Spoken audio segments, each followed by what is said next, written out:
Semangat pagi. Pagi, yes. Oke, gimana kabarnya Bang Kakak, sehat? Sehat. Oke. Kita hari ini akan membahas mengenai kewirausahaan. Ya, kewirausahaan apa yang dikenal sekarang apa namanya? Entrepreneurship. Oke, baik. Sebelum kita memulai, marilah kita berdoa menurut agama dan kita masing-masing. Akan doa dimulai.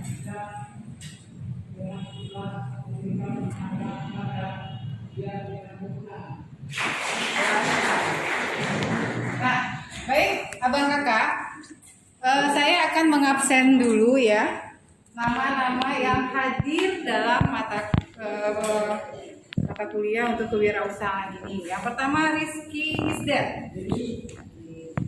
Wiwet, ini tadi Ruan, ini apa panggilannya?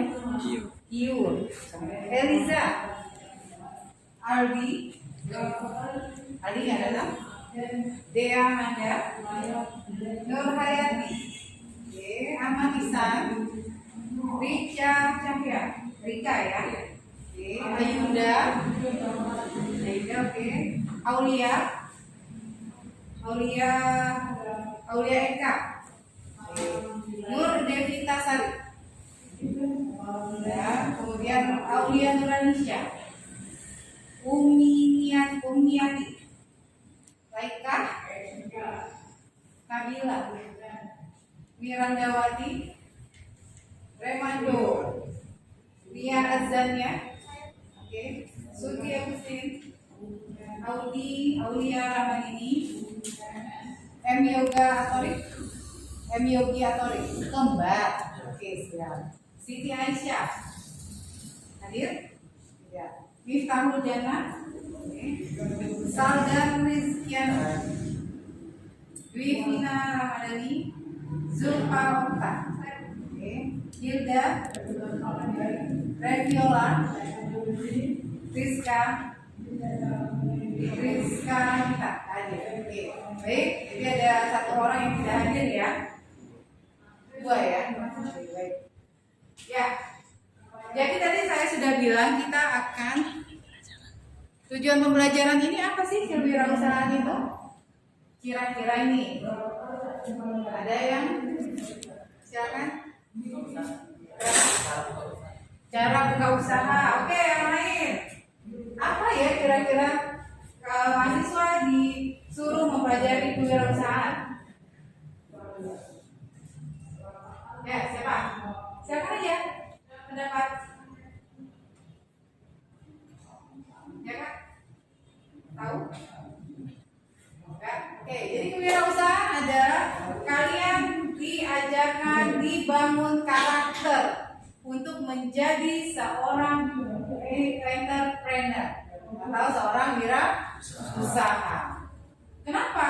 Karena memang output dari mata kuliah ini adalah kalian bisa membuat suatu apa? Kalau usaha kita punya apa? Produk, ya, punya produk. Produk itu apa? Bisa barang, bisa jasa. Nah, jadi itu tujuan dari output dari mata kuliah kewirausahaan. Jadi di sini adalah bengkel kalian dalam mengeluarkan kreativitas, ide, gagasan menjadi suatu inovasi. Ada yang pernah mencoba? Ada? Ada. Oke, siapa yang pernah mencoba? Apa bang? Jual? Buah nangka. Jual tempe. Oke, berarti jasa. Ya kan? Karena abang bukan yang memproduksi. Oh, produksi. Oh, tempe ya. Oke. Nah, jadi kenapa kita harus menjadi seorang wirausaha? Ya. Kalau misalnya, oh iya. Ayo, berapa kali? Oke, sebentar. Sudah? Ayo.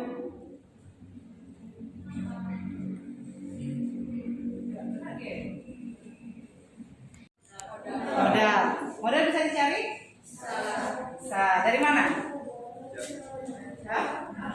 Pinjam. Oke. Kemudian perlu keahlian, perlu nggak? Perlu. Kalian bisa diberi? Hah?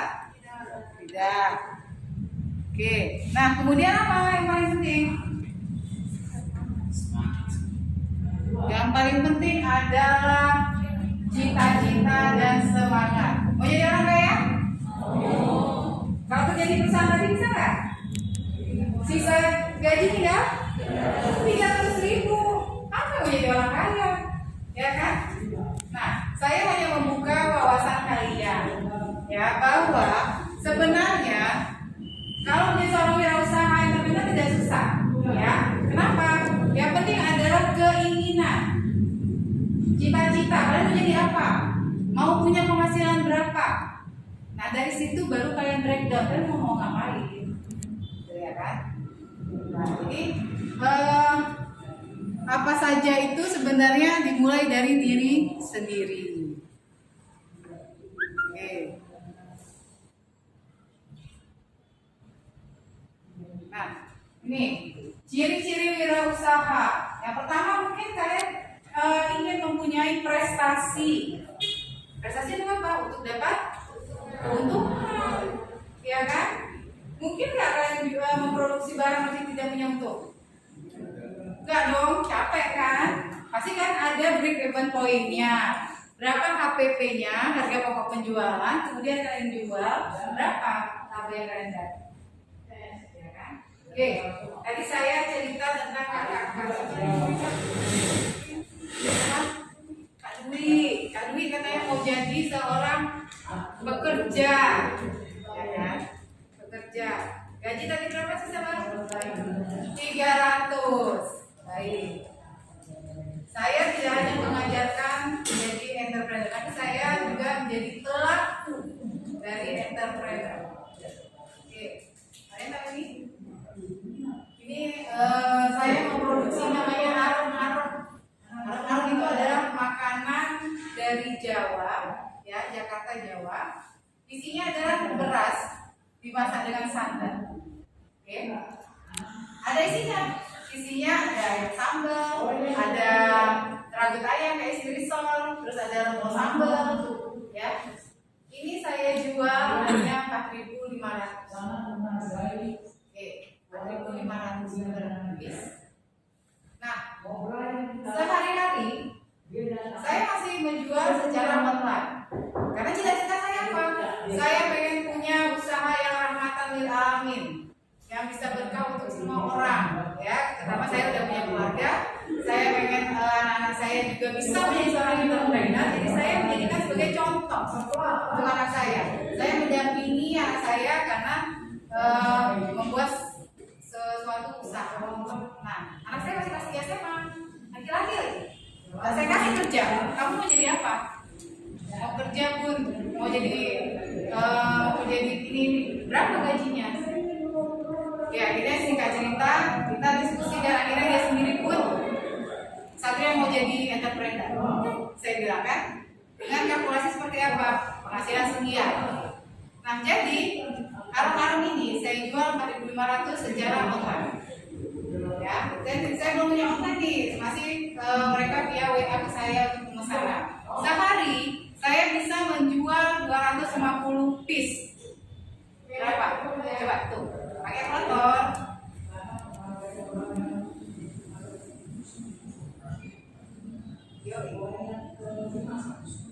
1.100.000. Ini masih bulan ketiga, betul ya? Vina mungkin ya tahu. Ini masih bulan ketiga. Saya dulu seorang apa? Saya dulu seorang pegawai. Ya, saya dulu mengajar. Saya memang sebagai asesor juga. Tetapi kenapa saya tidak berpikir untuk menjadi seorang entrepreneur? Ternyata entrepreneur enak. Kenapa? Karena dia sebagai owner, dia tidak disuruh, dia tidak ada ikatan, ya, waktu bebas memilih, ya kan?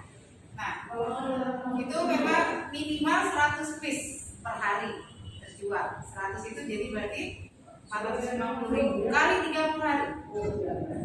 Berapa? Yang 450 aja lah, nggak usah yang 1 juta itu. Berapa?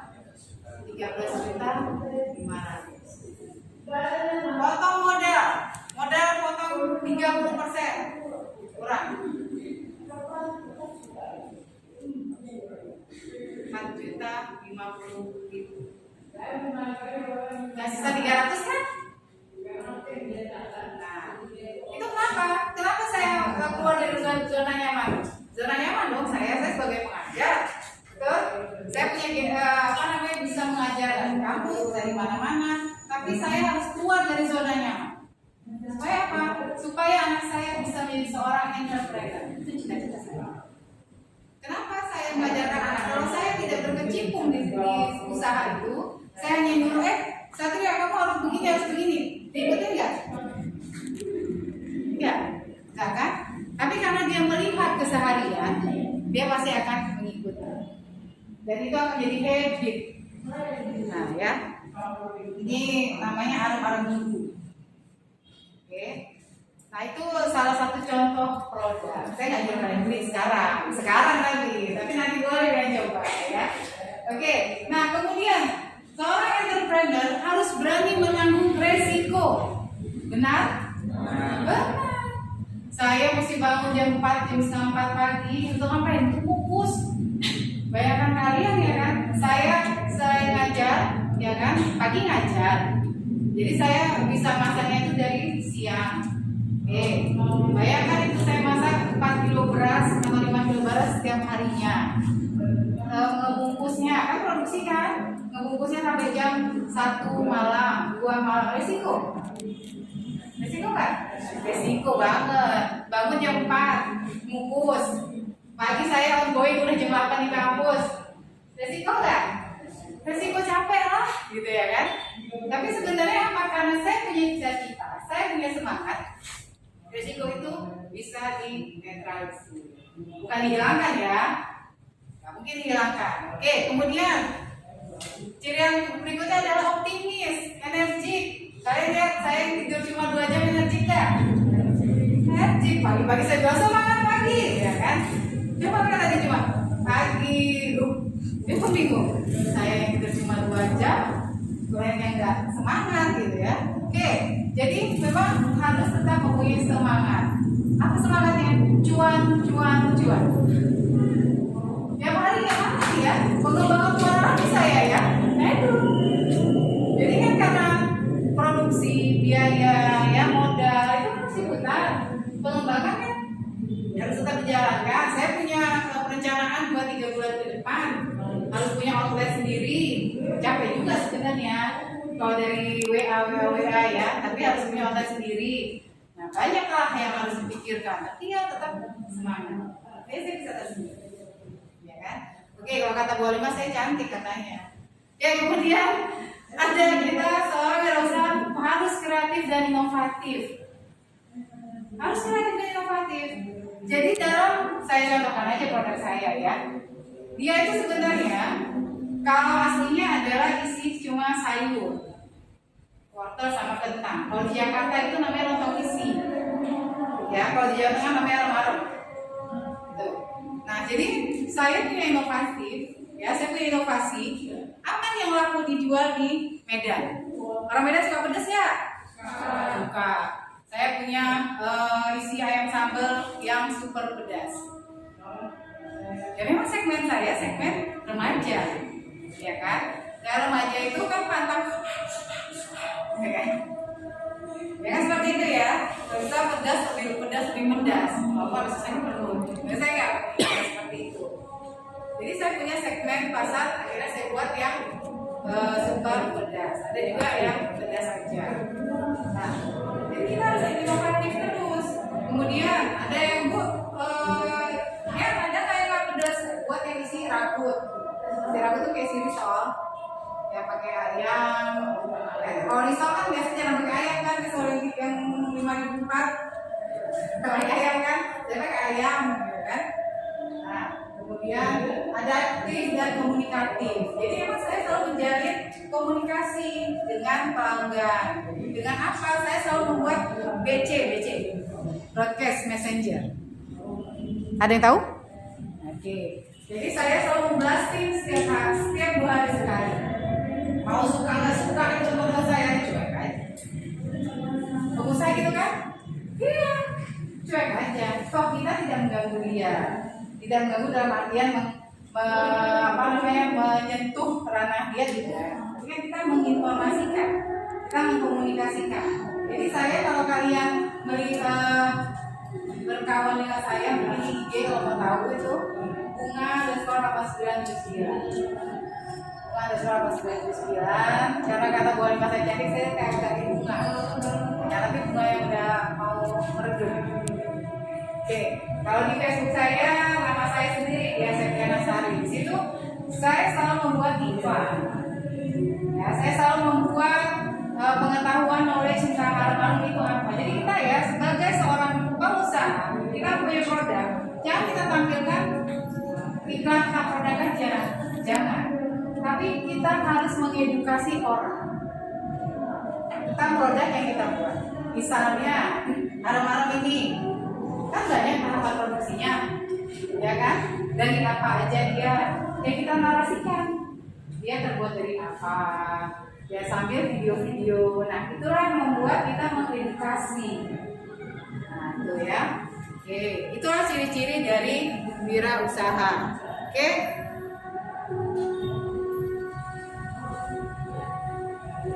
Nah ini saya kasih contoh. Random Coca-Cola. Nah dibuang nggak? Buang atau simpan orangnya? Simpan itu apa? Botol. Oke, bagus. Good. Kalian? Buang. Padahal banyak nggak sih fungsinya? Banyak. Ini contohnya nih, ya, untuk tempat spidol. Kalau yang mau ini ya, kalau abang Hio ini, Kio, Bang Kio ini dia jual untuk botol. Omsetnya, omset. Jadi kita menjadi seorang entrepreneur, kita harus berpikir dan berusaha menghasilkan cuan. Omset ya kan, abang mau buka bengkel, juga seperti itu. Jadi jangan hanya buka bengkel, tetapi tidak dipromosikan. Ya harus dipromosikan dari pekerjaannya. Gak usah susah. Ya, oke. Sampai sini mungkin ada pertanyaan seputar wirausaha apa aja? Ya, kamu nanya? Ya silakan. Tentang apa aja wirausaha?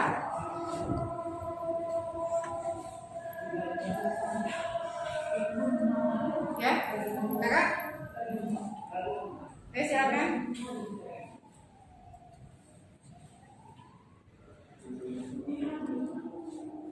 Ya, ada yang mau bertanya?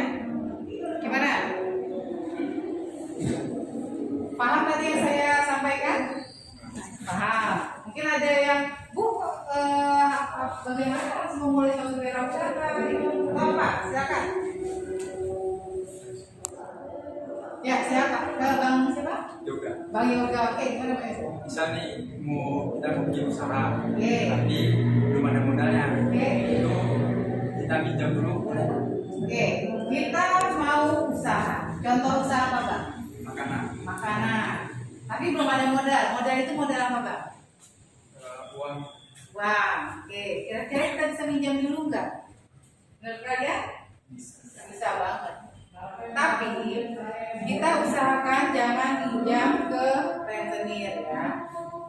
Jadi yang utama adalah sebenarnya kalau mau wirausaha adalah keahlian Bang. Yang penting kita punya SDM-nya dulu. SDM yang mengerjakan. Ya, apa?